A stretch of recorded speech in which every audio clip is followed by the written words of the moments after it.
वक्फ संशोधन बिल पर राज्यसभा में बहस हो रही है। इसी बीच एआईएमआईएम चीफ असदुद्दीन ओवैसी की लोकसभा में दी गई स्पीच की हर तरफ चर्चा हो रही है। ओवैसी ने सदन के अंदर वक्फ संशोधन विधेयक के एक एक तथ्य को रखा और सरकार को निशाने पर लिया। ओवैसी की महत्वपूर्ण बातों पर एक नजर डाल लेते हैं। सबसे पहले ओवैसी ने विधेयक को मुस्लिमों के धार्मिक, सामाजिक और आर्थिक अधिकारों पर सीधा हमला करार दिया। इसे संविधान के अनुच्छेद 14, 15 और 26 का उल्लंघन बताया।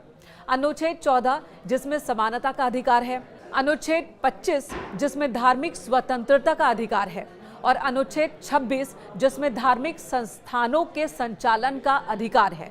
तो संविधान के इन अनुच्छेदों का उल्लंघन हो रहा है। वक्फ संशोधन बिल के जरिए ये आरोप ओवैसी लगा रहे हैं सरकार पर। ओवैसी ने कहा कि इस बिल का मकसद है सिर्फ मुसलमानों को जलील करना, उनके अधिकारों को हनन करना। उन्होंने सरकार पर आरोप लगाया कि बिल के जरिए अनुसूचित जाति, अनुसूचित जनजाति के मुस्लिम सदस्यों के साथ भी भेदभाव किया जा रहा है। ओवैसी ने कई सवाल उठाए। उन्होंने पूछा कि अगर हिंदू, सिख, जैन और बौद्ध धर्म के धार्मिक संस्थानों को अपने मामलों को खुद संचालित करने का अधिकार है, तो फिर मुस्लिम वक्फ बोर्ड से ये अधिकार क्यों छीने जा रहे हैं। ओवैसी ने एक और गंभीर आरोप लगाया। उन्होंने कहा कि इस विधेयक के लागू होने से वक्फ संपत्तियों पर कब्जे को कानूनी मान्यता मिल जाएगी। बाकायदा ओवैसी ने एक उदाहरण भी दिया। ओवैसी के मुताबिक अगर किसी व्यक्ति ने वक्फ संपत्ति पर कब्जा किया है तो सरकार इस पर लिमिटेशन एक्ट लागू कर देगी, जिससे अतिक्रमणकर्ता ही उस संपत्ति का कानूनी मालिक बन जाएगा।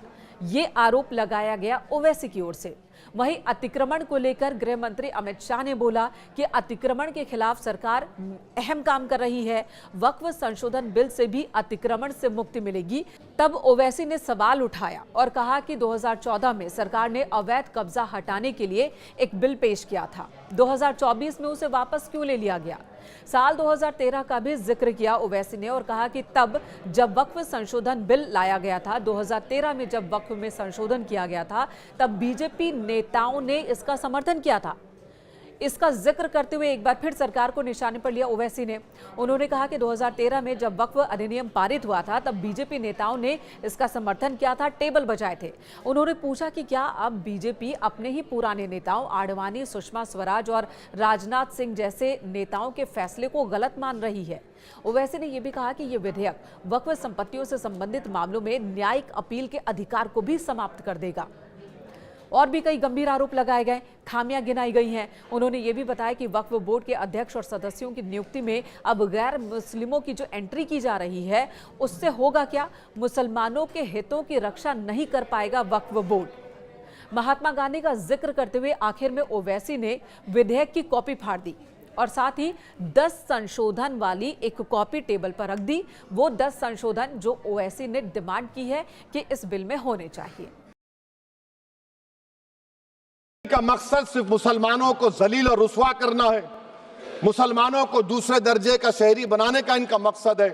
सर, अगर आप हिस्ट्री को पढ़ेंगे तो महात्मा गांधी उस वक्त के व्हाइट अफ्रीका में सफेद फम अफ्रीका के कानून को महात्मा गांधी ने कहा था कि ये मेरा कॉन्शियंस इसको मानता नहीं, मैं इस कानून को कबूल नहीं करता हूं। तो महात्मा गांधी ने क्या किया, उन्होंने उस कानून को फाड़ दिया। तो मैं गांधी की तरह इस कानून को फाड़ता हूं। ये अनकॉन्स्टिट्यूशनल है सर। इस देश में झगड़े पैदा करने का काम बीजेपी करना चाहती है मस्जिद और मंदिर के नाम पर। इसीलिए मैं इसका कंडेम करता हूं और मैं आपसे गुजारिश करता हूं कि मैंने अपने 10 अमेंडमेंट दी है, आप इसको कबूल करिए सर, मुझे बोलने का मौका दीजिए और उस पर डिवीजन का मैं डिमांड भी करूंगा। Thank you sir.